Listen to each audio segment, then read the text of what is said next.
Welcome to Beyond the Clef. I'm your host, David, and I'm here with my good friend, Gabe Musella, who I've known for a long time, thanks to Texas Tech Band and Orchestra Camp. Yep, been a while. Yeah. I've been there for a while, and I know you have too, and I'm really happy to have you here. And thank you. I'm so happy. I know you're a friend of Director's Choice and the foundation. Absolutely. That they support, and I'm so glad that they're here supporting us, making this project happen. So, Gabe Musella, you are the Director of Bands at Spring High School. That's correct. And that is in which district? Spring ISD. Spring ISD, easy enough. All right.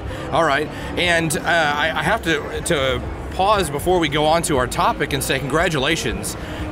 You received Texas Bandmasters Association Meritorious Achievement Award. What an honor from your colleagues. It's a tremendous honor, and I'm blown away by it. There's a lot of people that, of course, I needed to thank last night, and one of them was, of course, John Locke, whom I worked with for five wonderful years at Lubbock Cooper. It's where I started my career with John. Right. Yeah.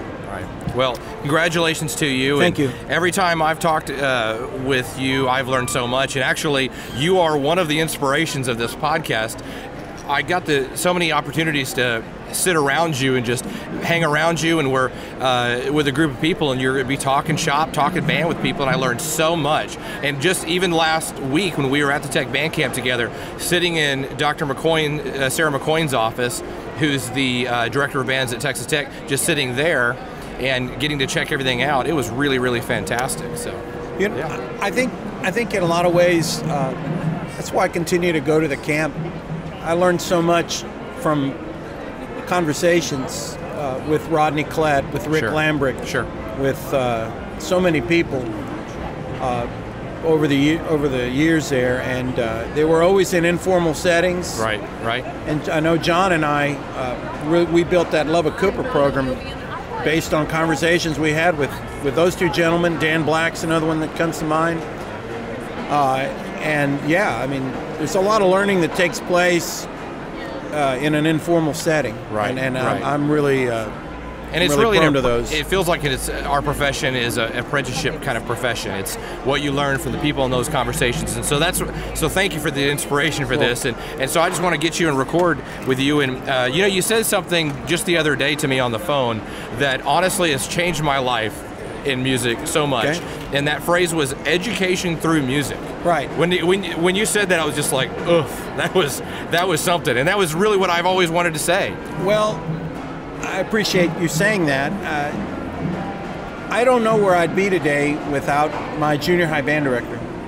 I really, you know, I think prior to that, I was a big sports fan. I still am. I think I wanted to be a coach at some point, but when I got into junior high band, he took to my instrument pretty easily, and he opened up a whole new world to me, and he changed my life. And the older I got, and as I went through school and encountered some obstacles, what kept me together was knowing that I was going to be a Texas band director, and that was always really the only thing I wanted to be since the 7th, 8th grade. And I think taking that experience in my own life is something I want to be able to give to students. And now that I'm working in a Title I situation, there's so many of my kids that are going to school for the first time. They're first generation college kids, and in many cases their parents are immigrants. You know, my band just played in Midwest, and I think there were 15 different countries represented in my 50-piece wind ensemble. Wow, are you serious? Yeah, and so for a lot of these kids, their door to college, their door to higher education is through the band program, whether they become musicians or not. And so education through music to me means that we're here to help you be successful in life. And the lessons you learn here are not about music, they're life lessons that you can apply in any setting. And it's been rewarding to hear back from a lot of these kids to go on and do not just, I'm very proud of the ones that are teaching band, and we've got one ex-student who's in the front office of the Houston Symphony Orchestra, a couple of ex-students in military bands, But to hear from the kids that, you know, there's an ex-student of mine who's an architect in New York and who's a Red Raider alum, you know. So, yeah, it's about learning life lessons that are going to make you succeed. And this is something that we all feel, I think, in our industry, but can you trace maybe how you arrived upon this philosophy? Does that stem back from your middle school band director? What was their name? Ram Chavez. And Ram was a Vietnam War vet and a decorated Vietnam War vet, and tough love kind of guy. Mm-hmm. Serious tough love. But he instilled a lot of discipline in me, made me learn respect for myself first, and then and as I've gotten older, you know, I was something I try to impart to kids. Hey, if you don't care about your product, who will? If you don't have respect for what you're doing, who will? So yeah, I just think that my experiences with him, and then later on working with John, you know, when we started at Cooper, it's not the community that it is now. It was a little more rural back then. Yeah. A little more, maybe even a tad bit more diverse, not necessarily ethnicity-wise, but just socioeconomically. And so, you know. Well, and there's so many schools out there that are Title I schools and are dealing with the inherent problems that low SES schools, because of families' financial situations and whatnot. There's so many people dealing with that. How do you keep this philosophy going every day, or on the micro level with each student? How do you keep this going when you have all these factors and they have all these factors going against them? Well, I think that developing relationships is the most important thing in your program. And when your student trusts you, and sometimes those conversations aren't about music. Sometimes those are difficult conversations about, and it's usually, well, I can't make it to this because of this. Well, let's see what we can do to fix that. Don't just summarily come and tell me you can't be there. Let's see if we can work it out. And getting to know your students on that level, where they trust you, opens the door to other things. We feel like real growth takes place, not just musically, but also on just a human level, when we're a little uncomfortable. Sometimes things get a little uncomfortable, and we have to work through that being uncomfortable, and we realize, oh, we can overcome this issue, whatever it is. If it's money, I have a wonderful booster club. I have never denied a student participation in our band program due to finances, and that's really possible due to our booster club and the wonderful support that I've gotten over the years from the administration, the Fine Arts Administration. That's good. So in that respect, I'm very blessed. But getting back to what you originally asked, if you develop relationships with kids, then and they trust you, and there's got to be a trust there, a bond, then you know, you can overcome a lot and help guide them where they want to go. And you know, it's really important for me to keep that in mind. I may see this child, hey, I think you'd be a wonderful band director. That's not really what I want to do. Cool. What do you want to do? Well, I want to go into medicine.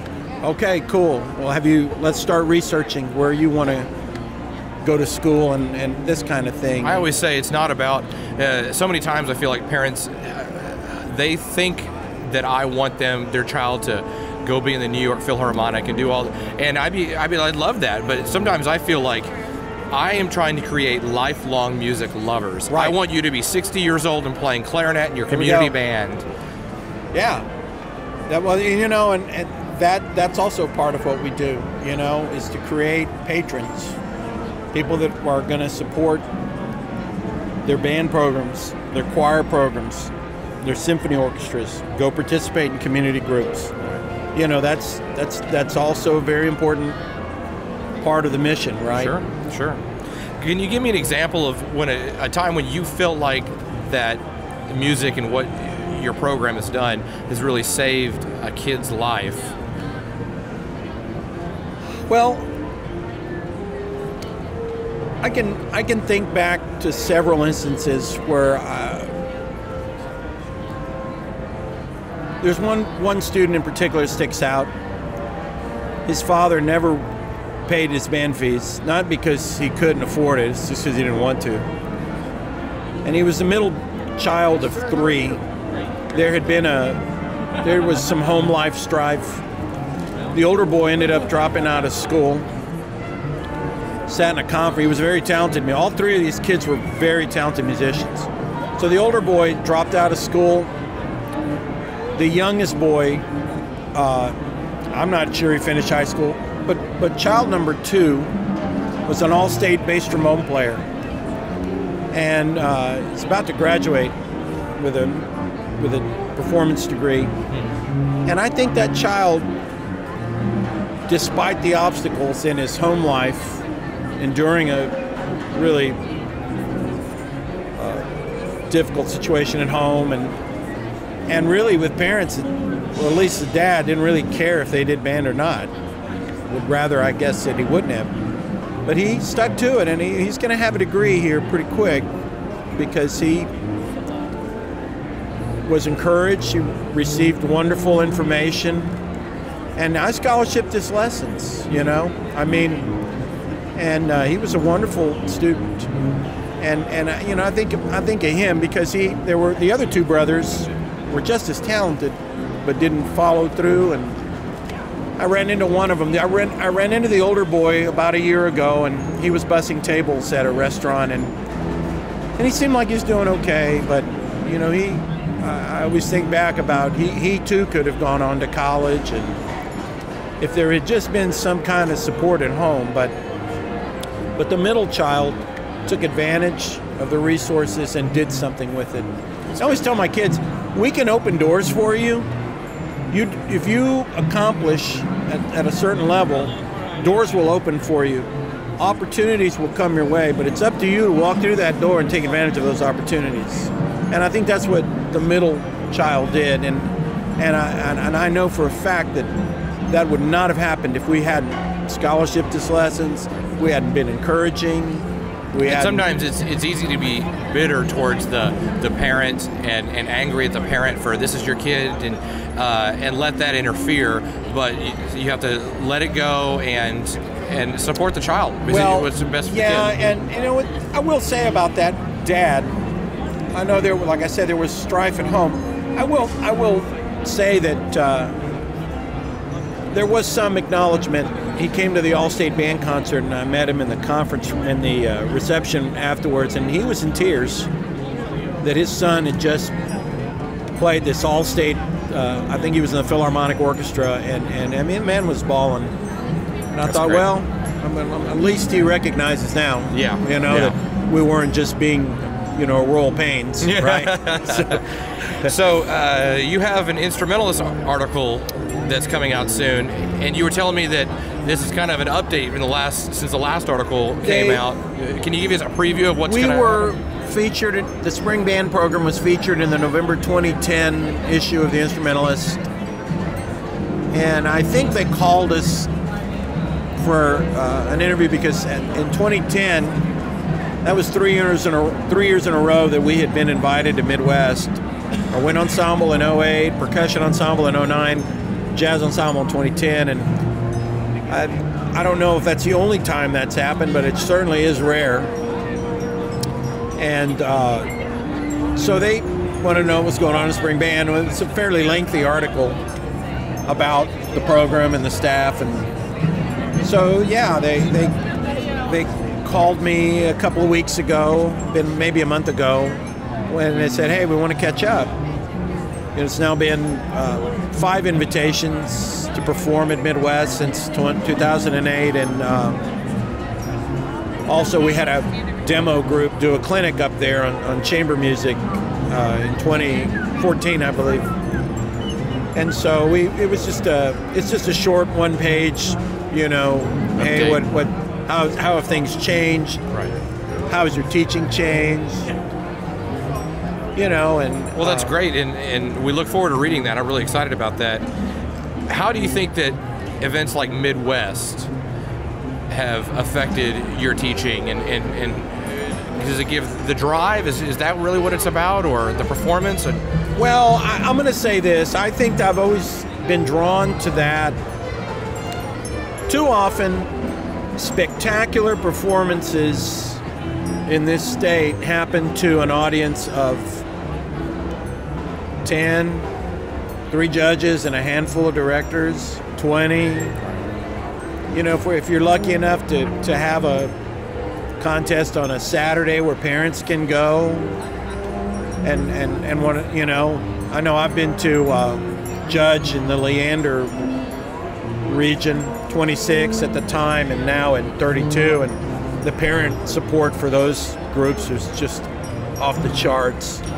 You know, you're a sight reading judge and 120 parents come in to see their kids sight read. That's awesome. Yeah. But you know, our contest performances take place mostly during the school week.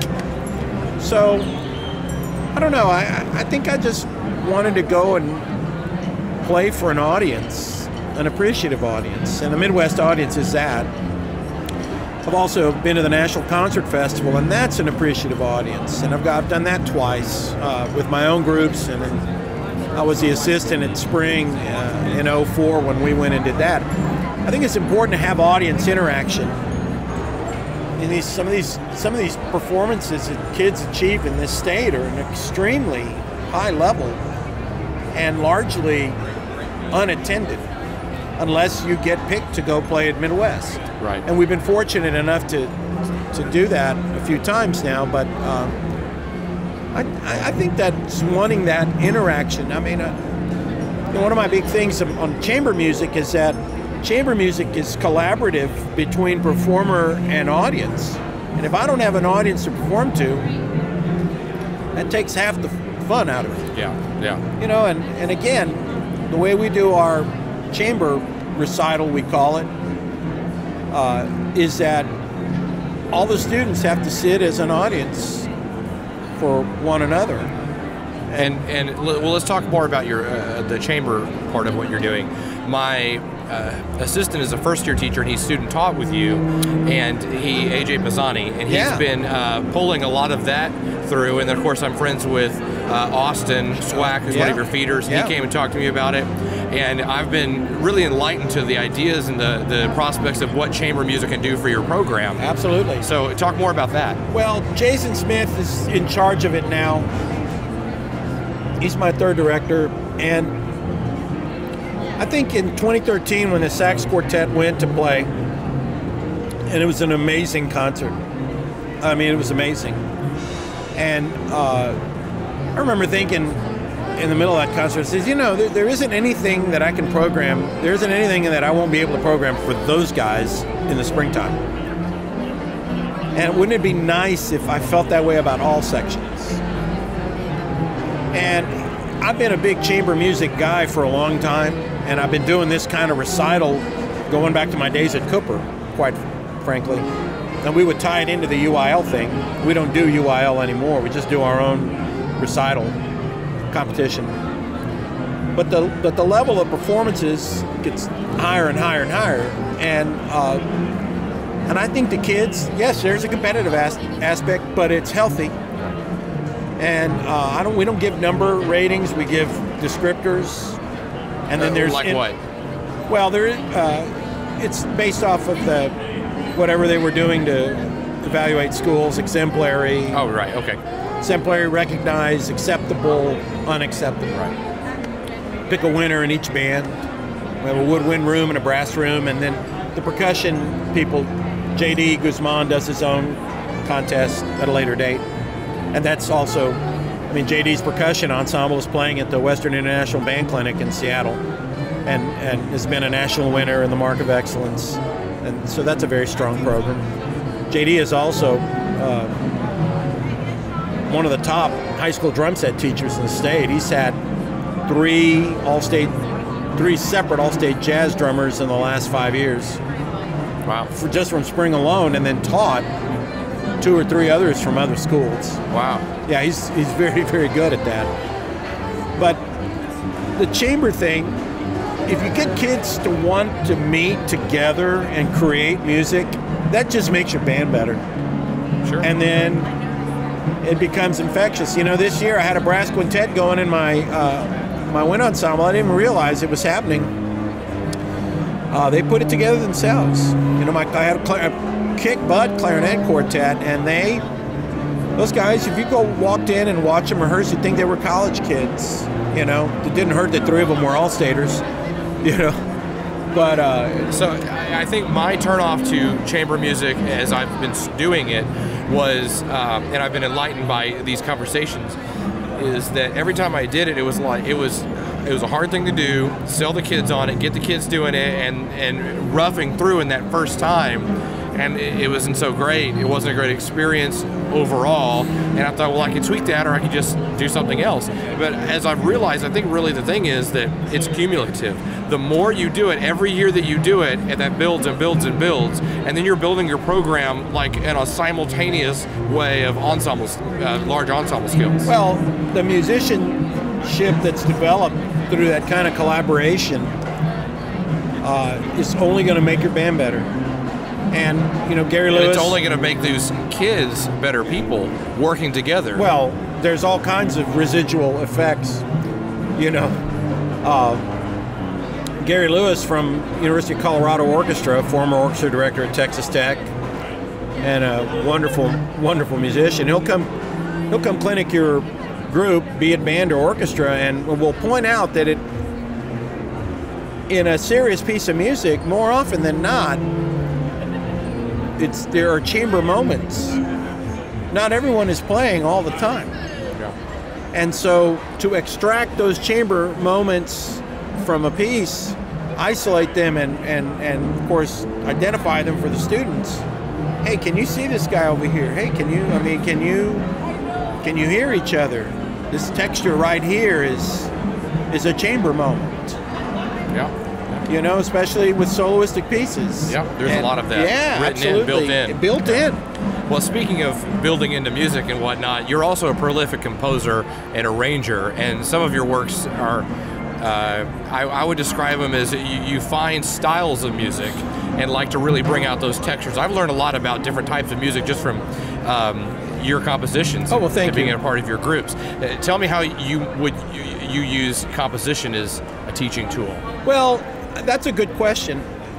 As a composer, I think that my mind goes toward the devices. I can break down a piece pretty quickly on the way it was written, what's going on in the piece. And anytime you can share that with your students, it becomes more interesting. I see. You know, guys, this is a canon.